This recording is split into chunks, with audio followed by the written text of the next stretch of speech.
بسم الله الرحمن الرحیم. یو ورور پوښتنه کړې ده، وایي زما پلار مال او دولت لري، زما سن هم تر 22 کالو رسېدلی دی، خو پلار واده نه راته کوي، نو زما لپاره څه کول پکار دي؟ د دغه ورور د پوښتنې په جواب کې باید ووایم چې د فتوا له مخې ستا شرعي حق پر پلار نشته چې پلار تا ته واده در وکړي.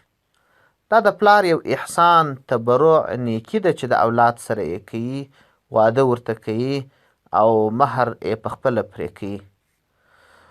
نو ته په خپل فکر، په خپل عقل او په خپل طاقت باندې مکلف یې. یعنی دا صلاحیت شریعت تا ته درکړی دی چې ته د خپلې نکاح کولو اقدام پخپله وکړې، یا خو دا چې پلار ته پیشنهاد وکړې، او یا دا چې که پلار جواب درکړي ته پخپله دا کار وکړې. نبی علیه السلام فرمایي، وایي که چیرې د چا طاقت وي نکاح دې وکړي، که چیرې طاقت د نکاح نه وي روژې دې ونیسي. دا روژې نیول دا هم د انسان هغه شهواني قواوې ضعیفې کوي او د نارواو څخه یې راګرځي. نو ښه خبره دا ده چې ته لومړی د پلار سره په ښکاره او په هغه حقوقو چې شریعت تا ته درکړي دي په خپل همت وغږېږه.